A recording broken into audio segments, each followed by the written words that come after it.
তোমরা কোনো জনগণের সরকার নই।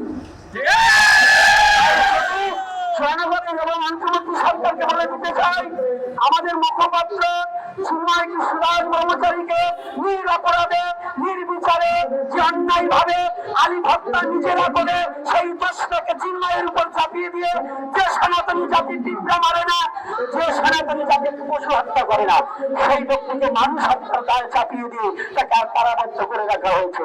আমরা এতদিন ভেবেছিলাম দেখি সরকার আমাদের কি করে, আমরা কোন মাঠে থেকে উঠে গিয়ে আমরা সমস্ত কার্যকলাপ স্থগিত রেখেছিলাম, ভেবেছিলাম সরকার আমাদের মুখের দিকে তাকাবে।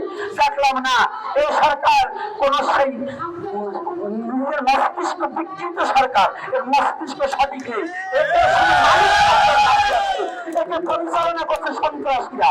এই সন্ত্রাসী সরকার উনি আমাদের কোনো কথা না শুনে উনি আমাদেরকে আরো অন্যায় অত্যাচার এই বাংলার বুকে বাড়িয়ে দিয়েছে। কারণ যে ঘটনা কুমিল্লার যে ঘটনা নাটক সাজিয়েছে, এটা নাটক অভিনয়, এবং এই যে লালমনিরহাটের যে অভিনয়টা করেছে সঠিক মর্যাদা দিয়ে তাদের দুই বাপ পিতাকে এমন ভাবে ধর্মাবলম্বনের নাম নিয়ে তাদের অত্যাচার করেছে, এখন তাদের সংসার চলছে না, তাদের সংসার চলতে কষ্ট হচ্ছে। তাই আমি বলে যেতে চাই, অবিলম্বে যদি চিন্ময় কৃষ্ণ দাস এবং এই যে বাংলাদেশে 5ই আগস্টের পরে শিক্ষকদের প্রতি শিক্ষা জাতির মেরুদণ্ড, আমি এখানে দাঁড়িয়ে কোনো সনাতনী জাতির কথা বলছি না, এখানে আমি বলছি শিক্ষকের মর্যাদা। এই 5ই আগস্টের পরে বাংলাদেশের যে হারে শিক্ষকের মর্যাদা ক্ষুণ্ণ করেছে, চিতার মালা পর্যন্ত পড়িয়েছে, এই সরকার তাদের একটা বিচার করার মতো তার যোগ্যতা নেই। পক্ষে সায় দিয়েছে, না হলে বাংলাদেশ থেকে শিক্ষা চলে গেলে তোমার মতো নিজের ডক্টরেট করার কোনো দাম থাকবে না। শিক্ষকের মর্যাদা না থেকে আজকে আমাদের তুষারবরণ চক্রবর্তী মহাশয়কে যেভাবে হেনস্থা করা হয়েছে, আমি তার তীব্র নিন্দা জানাই, ঘৃণা জানাই, এই সরকারকে পর্যন্ত ঘৃণা জানাই। যদি অবিলম্বে এই সন্ত্রাসীদের বিচার না করা হয়। আর পরিশেষে আমি বেশি কথা বলবো না, আমি আর একটা কথা সরকারকে জানিয়ে দিতে চাই, অন্তর্বর্তী সরকারকে, যদি অবিলম্বে নিঃশর্তে চিন্ময় কৃষ্ণ দাসকে মুক্তি দেওয়া না হয়, তাহলে বাংলায় আবার আমরা ঢাকারকে আবদ্ধ করে আমরা আবার রাজপথে লক্ষ লক্ষ সেনা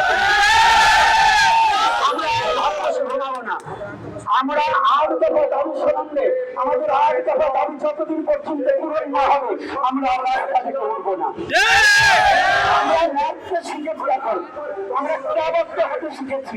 অন্যায় ভাবে যখন আমাদের কারাবদ্ধ করে রেখেছি, আমরা স্বেচ্ছায় কারাবদ্ধ হবো।